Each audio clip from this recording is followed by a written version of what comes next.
Welcome to the Texas Instruments First Quarter 2024 Earnings Conference Call. I'm Dave Paul, Head of Investor Relations, and I'm joined by our Chief Financial Officer, Rafael Lizardi. For any of you who missed the release, you can find it on our website at ti.com/ir. This call is being broadcast live over the web and can be accessed through our website. In addition, today's call is being recorded and will be available via replay on our website.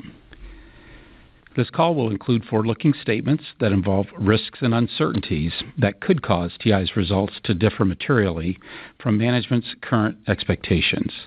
We encourage you to review the notice regarding forward-looking statements contained in the earnings release published today, as well as TI's most recent SEC filings for a more complete description. Today, we'll provide the following updates.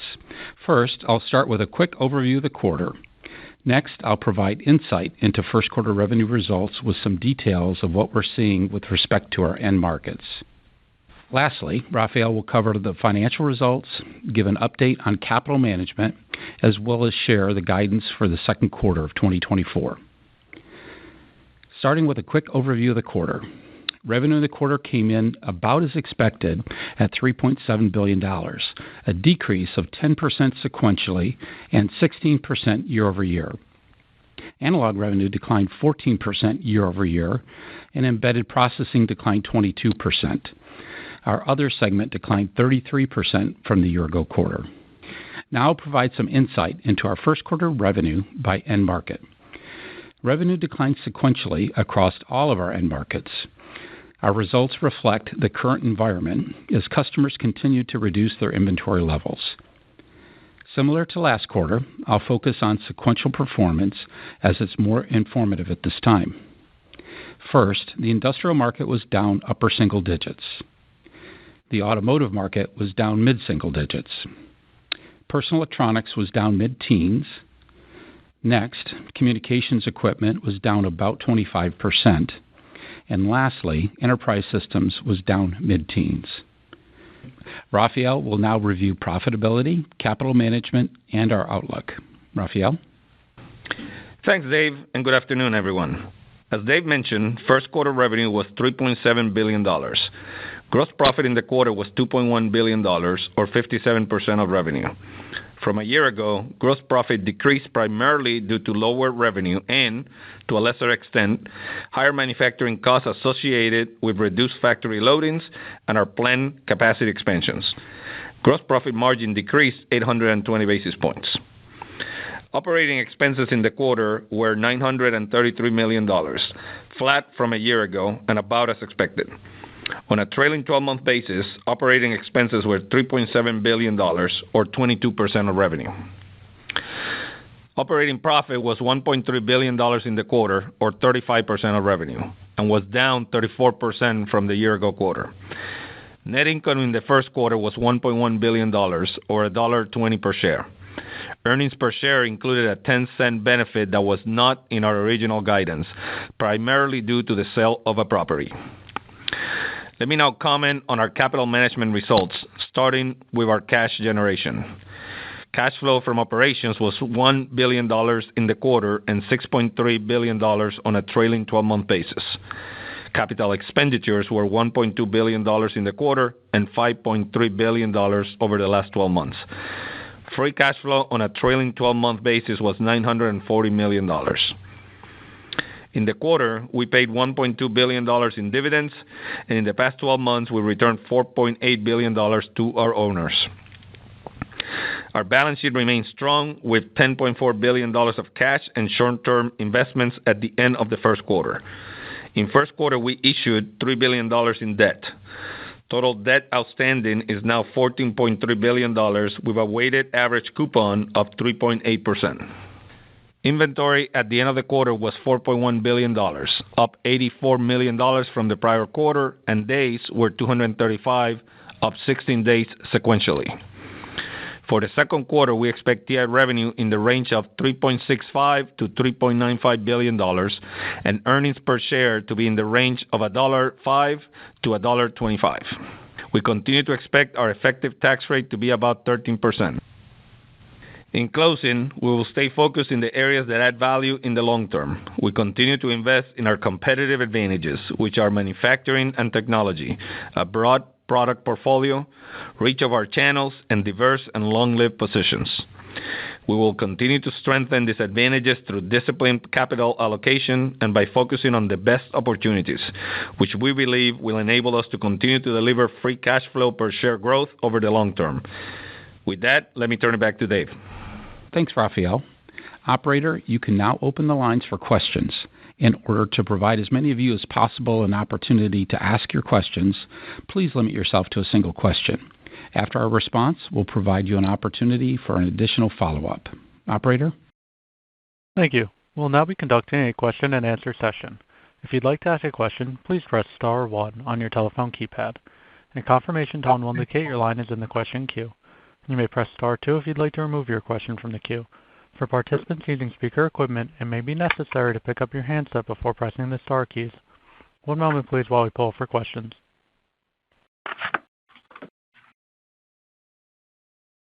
Our first question is from Timothy Arcuri with UBS. Please proceed with your question. Thanks a lot. Rafael, I'm wondering if you can give us an update on any CHIPS Act money that you may have gotten. I know basically all the money for the advanced nodes has been allocated and has been announced, but there's still like $9 billion outstanding for mature nodes. So can you kind of talk about that for us? Yeah, no, happy to do it. First, let me address the grants, which I think is what you're referring to. On that, frankly, we don't have an update to give. We're still going through that process.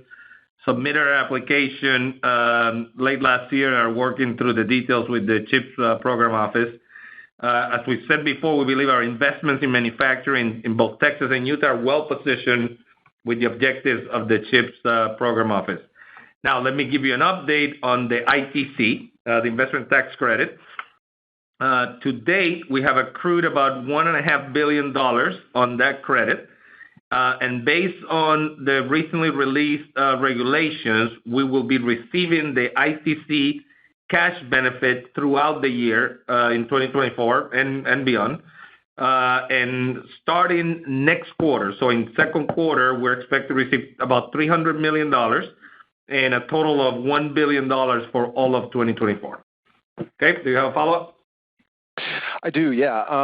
I wanted to ask about factory loadings and sort of where you think inventory goes for June. If I look at your guidance, the gross margins implied pretty flat ex depreciation. So it seems like loadings have sort of leveled off in June. Is that right? And kind of what do you expect for inventory in June? It seems like it should start to come down a tick, maybe in June. Thanks.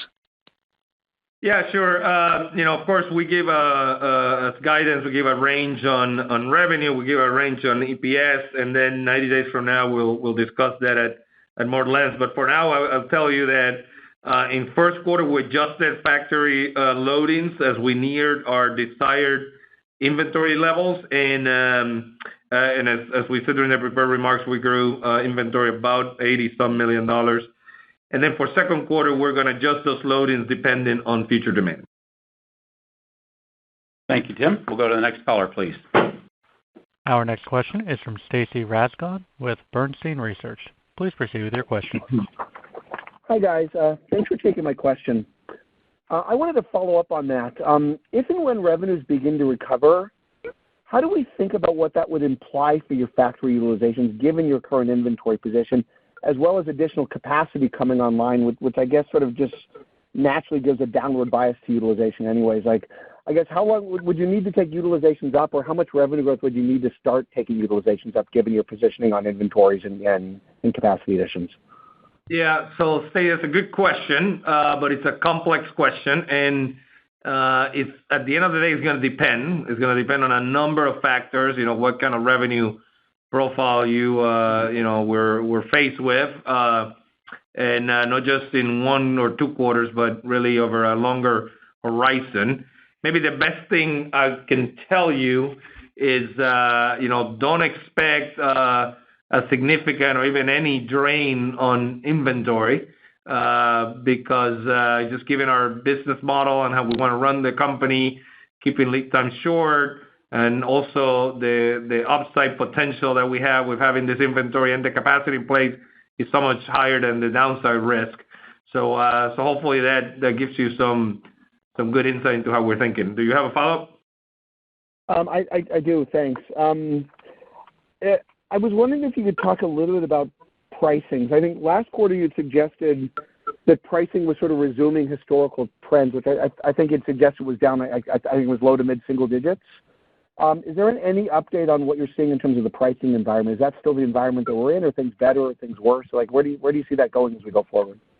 Yeah, Stacy, I'll comment on that. And as I said last quarter, really we began seeing things change mid last year, in the back half of last year, as we began discussions with customers for their demand in the following year and out in time, whatever those pricing windows would open up. And those are really just going back to what we've seen last 10, 20 years, kind of pre-pandemic. So describe it roughly in the low to very low single digit declines over time. And I'd say just generally that's what we're continuing to see. Hey, let me add one more thing, Stacey. I want to give you a bonus answer. You always ask about OpEx.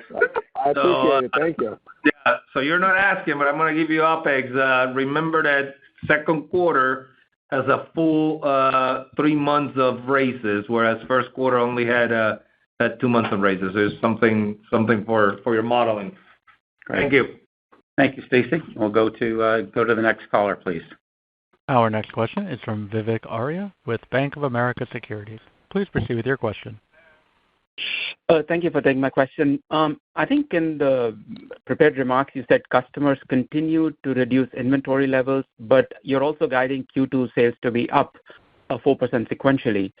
So my question is, should we think of Q2 as kind of a normal seasonal quarter? Just any more color on what you're seeing real time. Are we past the industry inventory correction? Are we kind of getting back to some semblance of normalcy from a demand perspective? Any other color you could give from an end market or geo perspective? Just you are the largest, right, most influential vendor in the market. So I think your perspectives would be very useful to understand where we are in the inventory and the broader demand cycle. Yeah, Vivek, let me start with what we saw happen, in last quarter, because I think it's helpful.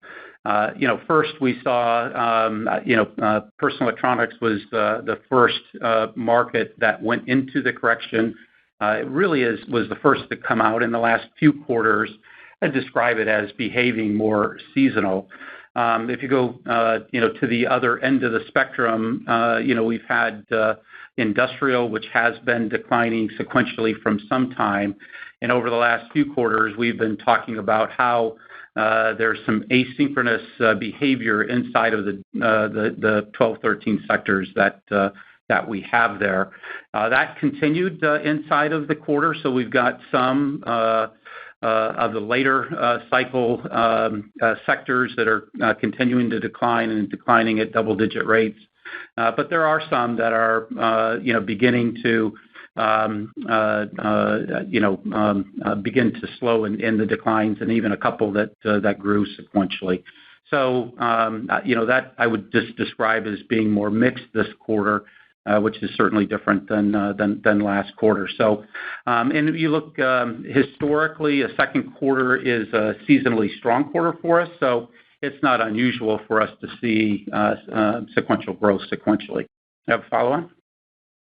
Yeah, thank you, Dave. Maybe if I press a little bit on that, for Q2, specifically industrial and automotive, do you think is your assumption that customers will continue to work down inventory, or do you think that they have worked down most of the inventory and we are getting back to some semblance of what normal demand looks like for TI in Q2? Like what does your guidance actually imply? That are we below seasonal, are we seasonal, or are we something different? Well, again, we're not in the practice of giving guidance by end market, but even inside of last quarter, as we looked at it inside of industrial, there obviously are some customers that are nearing the end of that inventory depletion cycle. So As you know, we try to be very cautious and not try to predict, tops or bottoms or those types of things, and just report, what we see and just stick to the facts. So thank you, Vivek. We'll go to the next caller, please. Our next question is from Thomas O'Malley with Barclays. Please proceed with your question. Hey, good afternoon, and thanks for taking my question. Mine is in regards to China. 2023 data came out recently, and it looks like, some of the larger North American players didn't really lose share, despite some concerns on the trailing edge that you would have some increased China competition. Can you talk? Has there been any change in the way that customer behavior has kind of trended over the last couple of months? And can you talk about just that competitive environment? Are you seeing more players there? Are you seeing players that you didn't see before? Any color on China would be super useful. Thank you. Sure. Yeah. Thanks, Tom, for that question. And I would say, no change over the last couple of months. But, I think certainly over the last few years, there's many things that are changing in China. We've got very competent local competitors there, as well as there's, subsidized capacity going in place. And, when you compare that to 5 or 10 years ago, is it harder to compete there? It certainly is. But again, I would not describe that as a competitive landscape that's, changing overnight. And we've talked about that for some years. So, China is an important market for us. It continues to be a growing market. And, we can and will compete there to support our customers. So, our competitive advantages, whether that's our manufacturing and technology, the breadth of the portfolio, the reach of the markets, all serve us very, very well in China. Do you have a follow-on? Yeah, just on auto particularly, I know that you're not guiding the out quarter, but just conversations that you've had since you last updated us with those customers. I think you just mentioned that inventories are coming down, but through the pandemic, there was a kind of change of stated ordering patterns of just in time to just in case.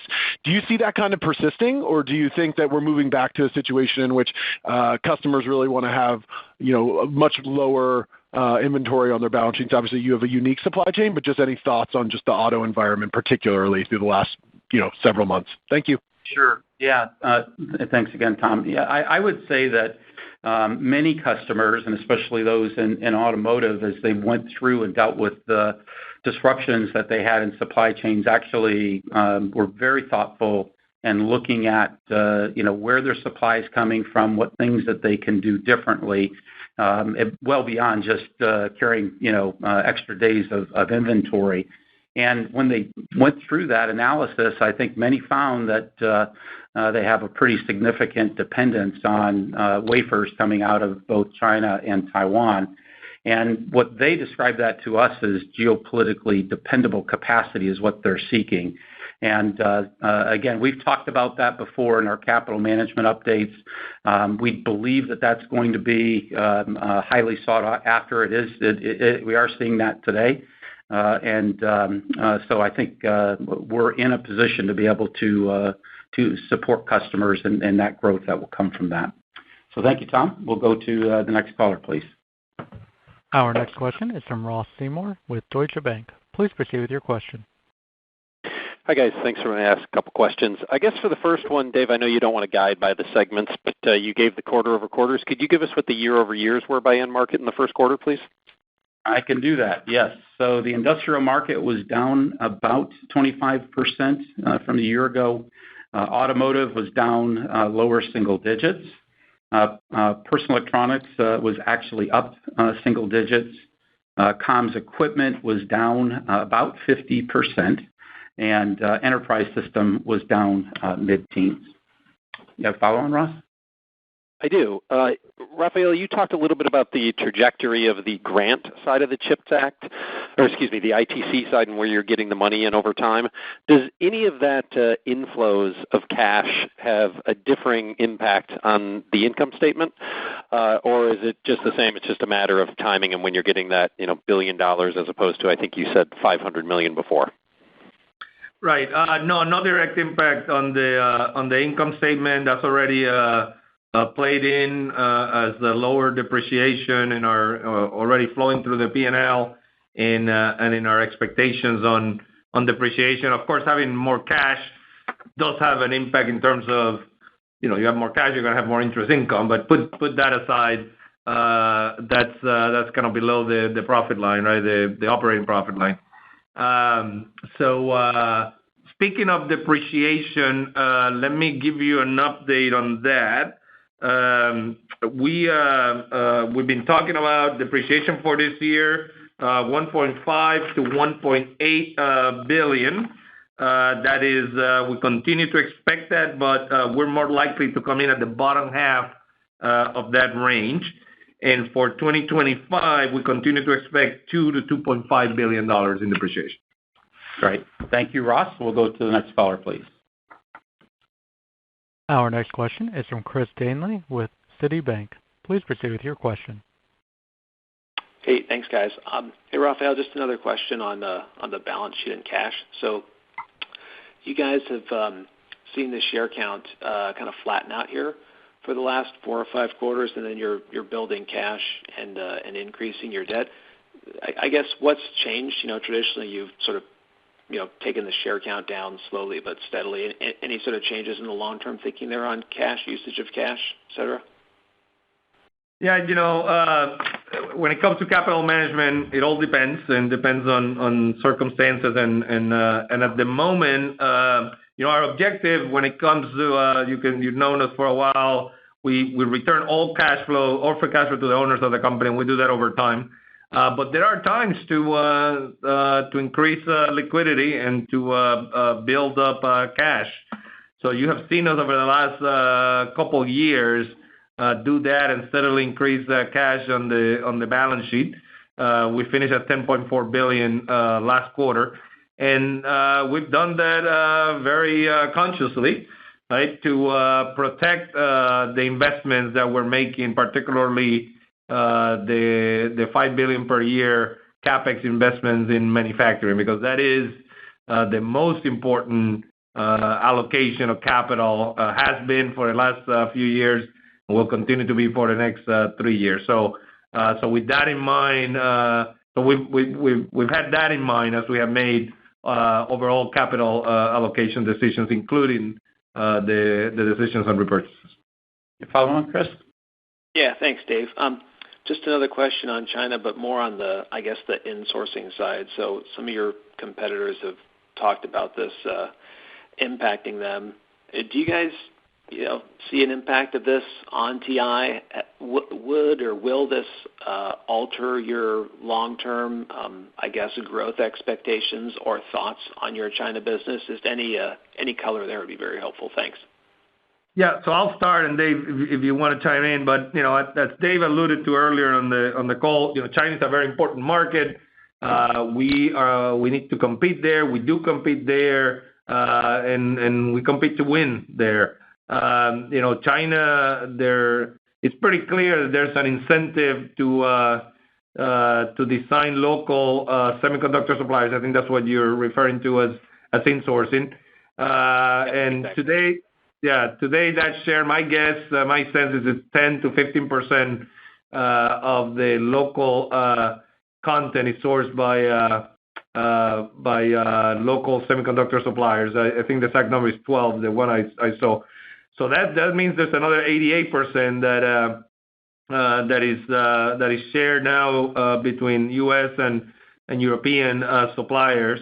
And our goal is to continue that fight and maintain and gain that share, competing with local suppliers, but also competing with U.S. and European semiconductor suppliers. Yeah, and maybe I'll just add, in China, in any market, we've just got to have the best parts. And when we have that, that means we've got to be ahead of competitors, whether that's on performance, on support, availability, and cost. So, and we have customers in every region that are beginning to think about where they're sourcing products from. So, customers that aren't in China are looking at our, as they describe it, geopolitically dependable capacity, and that's about 80% of our revenue.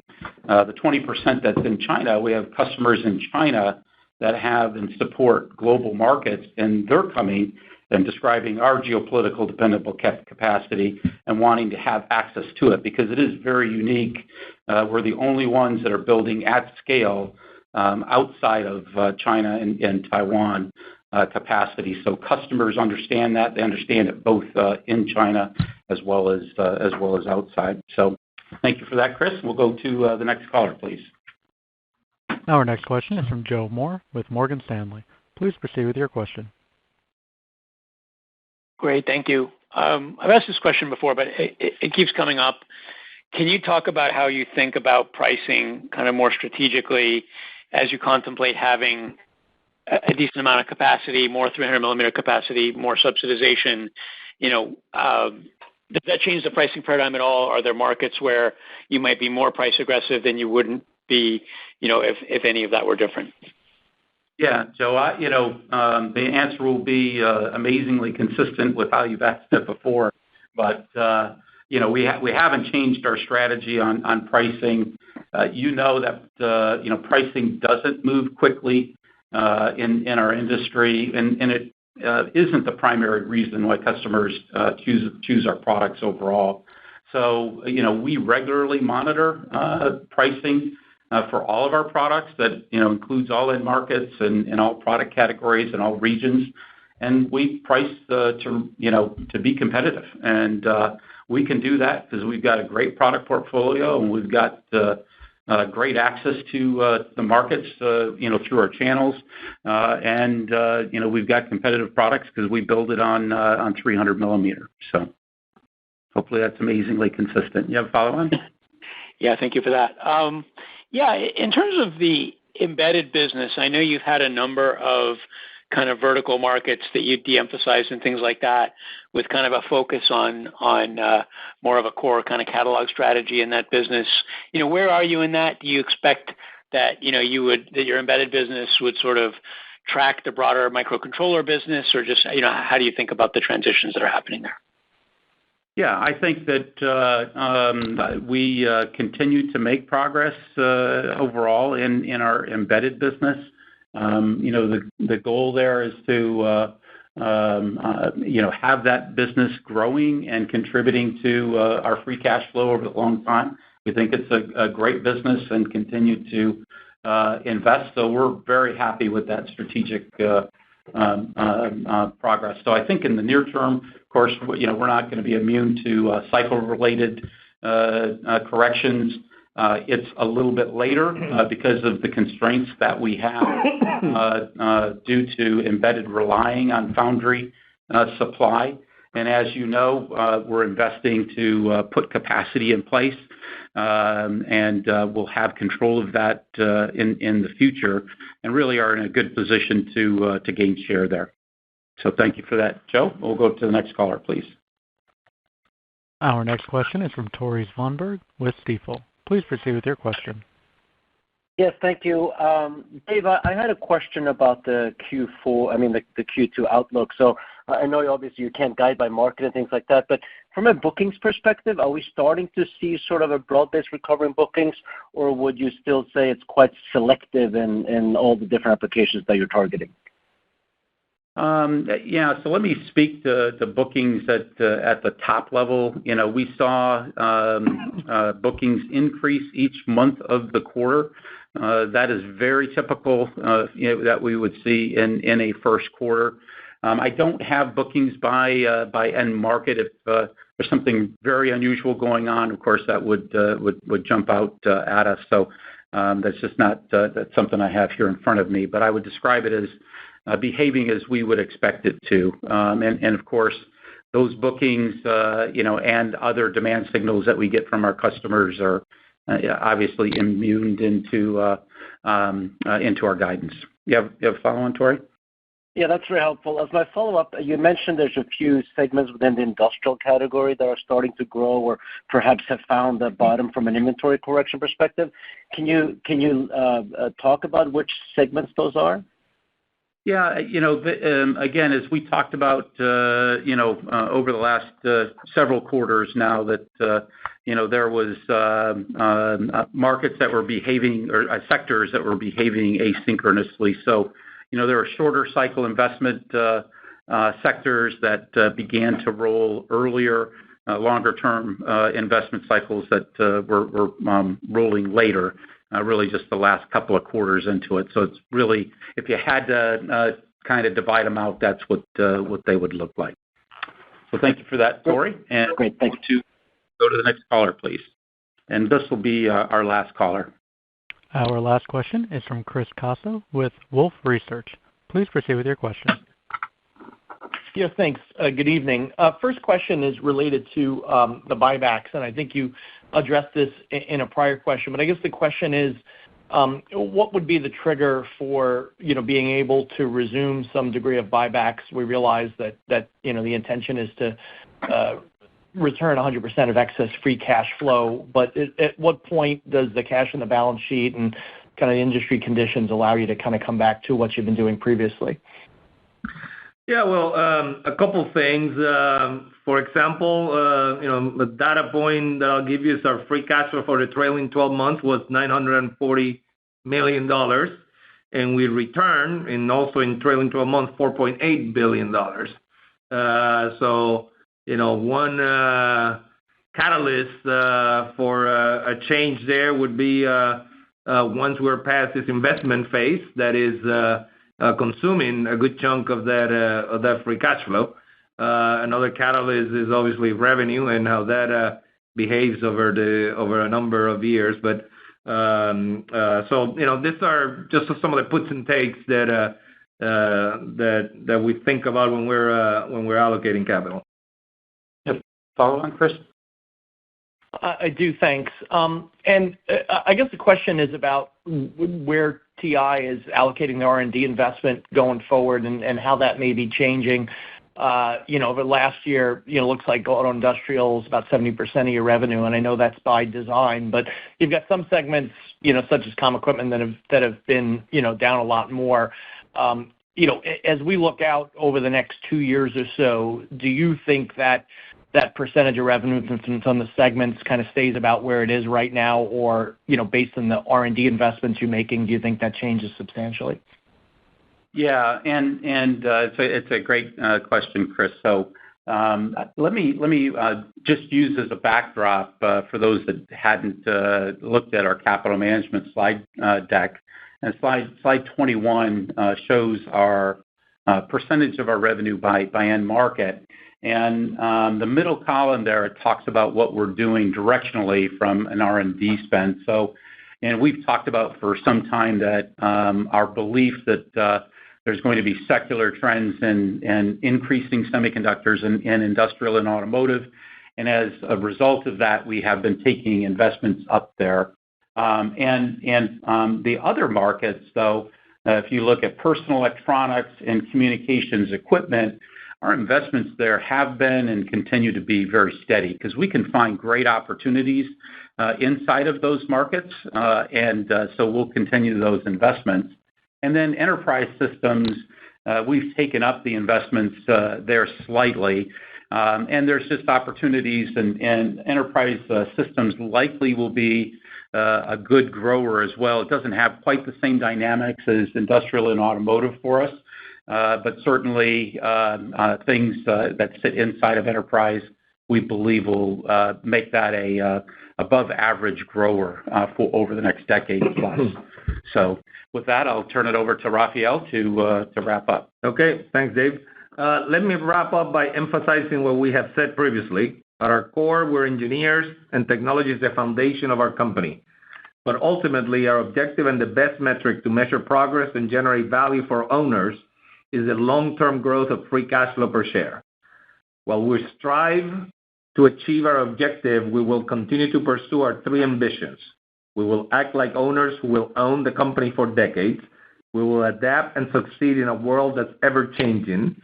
And we will be a company that we're personally proud to be a part of and would want as our neighbor. When we're successful, our employees, customers, communities, and owners all benefit. Thank you, and have a good evening. This concludes today's conference. You may disconnect your lines at this time. Thank you for your participation.